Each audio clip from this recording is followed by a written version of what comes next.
신인간혁명 이케다 다이사쿠 22권 조류 하월의 가슴에는 투혼이 활활 타올랐다. 강한 신념과 확신이 있었다. 화려하고 멋진 무대로 성공시키려면 토대나 기둥처럼 뒤에서 모든 것을 떠받치는 존재가 필요하다. 나는 철두철미하게 그런 숨은 힘이 되자 야마모토 선생님은 보이지 않는 곳에서 하는 고생을 누구보다 잘 알아주시니까 그에게는 잊지 못할 추억이 있었다. 1972년 로스앤젤레스 대회 때 처음으로 대규모 문화제를 맡아 온 신경을 쏟아부으며 분투했다. 문화제가 한창일 때는 음향 조정실에 있었다. 그렇게도 만나고 싶던 회장 야마모토 시니치의 모습도 뒤에서 비스듬히 볼 수밖에 없었다. 문화제가 끝나고 뒷정리를 하는데 일본의 간부가 찾아왔다. 선생님이 보내신 선물입니다. 이렇게 말하고 가슴에 다는 커다란 흉장을 건넸다. 시니치가 달던 것이었다. 선생님은 무슨 일이든 다 알고 계신다. 하월은 가슴이 뭉클해졌다. 그런 일이 있은 뒤로 숨은 힘이 되어 살아가는 것을 긍지로 여겼다. 1973년 5월 야마모토 시니치가 토인비 박사와 대담 등을 위해 영국을 방문했을 때 제2 하우얼도 영국에 갔다. 같은 영어권인 미국이 여러 행사와 관련된 운영을 지원하기로 했기 때문이다. 이때도 하월은 차량 수배나 경비 등의 임무를 자청해서 떠맡으며 드러나지 않게 철저히 뒤에서 움직였다. 하월은 호텔에서 엘리베이터를 타고 내리는 시니치를 경호하려고 복도 끝에서 가만히 지켜보고 있었는데 시니치가 그를 알아차리고 공손히 인사하는 것이었다. 게다가 하월은 시니치가 보낸 책을 받았는데 그 책에는 그대가 확고한 인간 건설과 위대한 불법 철학의 지도자로서 미국에서 가랑의 대상이 되는 날을 나는 눈물을 머금으며 기다리고 기원하겠노라. 라고 쓰여 있었다. 그로부터 3일 뒤에는 토인비 박사와 시니치가 대담을 나누는 사진을 받았다. 사진 뒷면에는 이 역사적인 대담을 대성공으로 이끈 그대의 보이지 않는 가장 큰 힘에 감사의 뜻을 표하며 라고 쓰여 있었다. 하월은 이러한 시니치의 행동에서 사람에 대한 깊은 배려와 격려 그리고 진심과 감사를 발견했다. 그리고 그것이 학회의 마음임을 알게 되었다. 그가 입신한 배경에는 반전 운동가의 에고이즘, 이기주의에 대한 실망감이 있었다. 하월은 UCLA 캘리포니아 대학교 로스앤젤레스 분교 재학 중에 히피가 추구하는 반전 운동에 참가했다. 사람들을 부추겨 베트남전에 비롯해 전쟁을 일으키는 그러하듯이 인간성을 갉아먹는 기존의 사회 체제와 가치관에 벗어나 평화를 꿈꾸었다. 근대 합리주의를 거부하고 자연으로 돌아가자며 머리와 수염을 기르는 등 제멋대로 하고 다니면서 마리화나와 LSD에 빠졌다.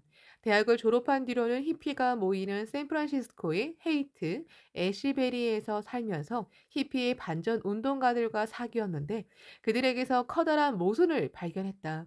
입으로는 사랑과 평화를 외치며 이상적인 사회를 구축하자고 주장하지만 실은 대부분 자기 중심적이었다. 서로를 증오하고 태어난 얼굴로 폭력마저 행사했다. 제이 하월에게는 히피들이 주장하는 평화나 사랑이 어쩐지 자신들의 이기주의나 약함 그리고 응석을 눈가림하려는 선전문구처럼 느껴졌다. 그 주장에서는 진정한 평화 건설도 사랑도 느껴지지 않았다. 그는 환멸을 느끼며 배신당한 심정으로 히피의 세계에서 멀어졌다. 오직 공허함과 깊은 피로감만이 남았다. 그리고 로스앤젤레스로 돌아가 택시기사가 되었다. 어느 날 동료의 권유로 학회에서 여는 자담회에 참석했다. 자담회에는 세대를 뛰어넘어 남녀노소 구별 없이 가족적이고 따뜻한 인간의 연대가 있었다. 모두가 진지하게 사람들의 행복과 평화를 위해 살려고 애쓰는 모습이 엿보였다. 현실과 동떨어진 관념적인 운동이 아닌 생활에 뿌리내린 견실한 사회 건설 운동이 있었다. 또 인간혁명의 길을 설하는 불법의 가르침도 이해가 갔다. 그는 입신했다. 1967년 8월 22살 때였다. 얼마 안 있어 항공산업과 관련 있는 기업에서 기사로 근무하였고 그 후 미국 SGI의 본부 직원이 됐다. 그리고 각종 행사에서 숨은 힘이 되어 분투하다가 야마모토 신이치에게 그렇듯 격려받을 기회를 만난 것이다. 대신 휘트먼이 이렇게 말했다. 나는 평소 겉으로 드러나지 않게 잊힌 듯 뒤에서 일하는 사람들을 늘 크게 존경한다. 그렇듯 눈에 띄지 않는 무명의 사람들이 가장 위대하다. 하월은 스니치가 보인 행동에서 같은 신념을 발견했다. 어디까지나 한 사람, 한 사람을 소중히 대하려는 모습에서 인간으로서 지닌 지극한 정성을 느꼈다. 그런 행동이 바로 모든 사람이 부처의 생명을 갖췄다고 설하는 불법 사상을 실천하는 일이요. 인간이 지닌 이기주의와 대극을 이루는 일이라고 생각했다. 그리고 학회가 추진하는 운동에 진실한 평화의 길이 있다는 확신이 더 깊어졌다. 제이 하월은 블루 하와이 대회 프로듀서를 맡아 이 행사를 통해 SGI의 세계 평화 정신을 하와이에서 미국 전체로 나아가 세계로 전하겠다는 결의로 불타올랐다. 그는 1975년 1월에 괌에서 열려 SGI를 결성한 제1회 세계 평화회의에서 야마모토 시니치가 지켜보는 가운데 평화 선언을 발표했다. 선언에서는 생존권은 인종, 민족, 언어, 풍습의 차이를 뛰어넘어 모든 인간에게 고유한 것이고 동시에 침범해서는 안 될 권리라고 밝히며 이 권리를 회복하고 확대하기 위해 항구 평화를 실현할 것을 목표로 한다고 강조했다. 하월은 그 정신을 하와이 대회에서 표현하려고 생각했다. 이번 하와이 대회의 계획은 규모가 엄청났다. 인공섬이라는 커다란 무대를 만드는 일부터 시작해 민족 문화를 존중하는 자세를 표현하기 위해 폴리네시아 마을을 만들고 미국 각지의 멤버들이 축제용 장식 수레로 화려하게 퍼레이드를 펼치는 일 등을 기획했다. 당시 미국의 조직은 일본의 커다란 현 정도에 해당하는 규모였다. 그런 조직에서 이 모든 일을 제작하고 추진해야 했다. 게다가 이런 대회가 해마다 열렸던 만큼 멤버에게 부담이 가중됐다. 작업을 할 인원을 확보하기도 쉽지 않았다. 또 이번 계획을 실행하려면 주, 시, 군의 각 관계부서 등에서 허가를 받아야 할 일이 많았다. 과연 허가가 날까? 시간은 한정돼 있는데 정말 준비를 마칠 수 있을까? 하월은 불안하게 그지없었다. 그러나 그는 어려운 문제가 산적해 있는데도 도전의 기계를 한없이 불태웠다. 청년의 도전하는 마음은 불가능을 가능으로 바꾸고 시대를 바꾼다. 먼저 도전해야 한다. 도전 없는 성공은 결코 없기 때문이다. 이 말은 제16대 대통령 링컨의 잠언이다. 프로듀서를 맡은 제이 하월을 비롯해 무대 디자인과 시설을 맡은 스테이지 크루 멤버들은 1월에 괌에서 열린 세계 평화회의가 끝나자 곧바로 준비에 들어갔다. 그들은 대회를 열기 약 5달 전부터 하와이에 들어왔다. 작업장은 호놀룰루 공항 근처 41번 부두와 그 가까이에 있는 커다란 창고였다. 그곳에서 인공섬을 꾸밀 장식을 비롯해 퍼레이드용 수레와 폴리네시아 마을에 세울 집을 설치하는 작업을 했다. 하월과 무대 설치 책임자인 찰리 머피를 비롯한 제작진은 가장 먼저 인공섬이라는 기상천외한 착상을 실현하기 위해 이 일을 맡길 건설업자를 찾아야 했다. 하지만 이 문제는 곧 해결됐다. 해 봅시다 하는 업자를 찾은 것이다.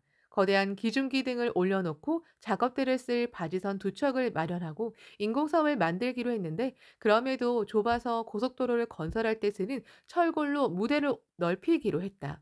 제작진을 가장 힘들게 한 문제는 호놀룰루시, 하와이주 와이키키 호텔 경영자협회, 항만 관리자 등에게 허가를 받는 일이었다. 먼저 시와 주의 청사를 돌며 담당자에게 이야기했지만 그런 행사는 다른 곳에서 하기 바랍니다 하고 어느 곳이나 쌀쌀하게 대했다. 하월은 미국 본부에 보고했다.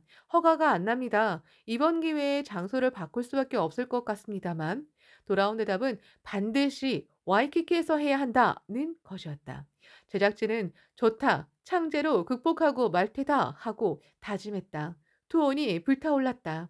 니치렌 대성이는 어떠한 병법보다도 법화경의 병법을 쓰실지어다. 어서 1192쪽 하고 말씀하셨다. 제목보다 뛰어난 힘은 없다. 막히면 원점으로 돌아가야 한다. 창제에서 출발해야 한다. 묘법은 우주 근원의 법이므로 묘법을 향한 기원이야말로 모든 것을 움직이는 원동력이 된다. 하워를 비롯한 스태프는 작업장으로 쓰는 창고에서 수호 어번존을 향해 열심히 창제했다. 주 정부의 담당자와 다음에 다시 만나기로 한 터였다.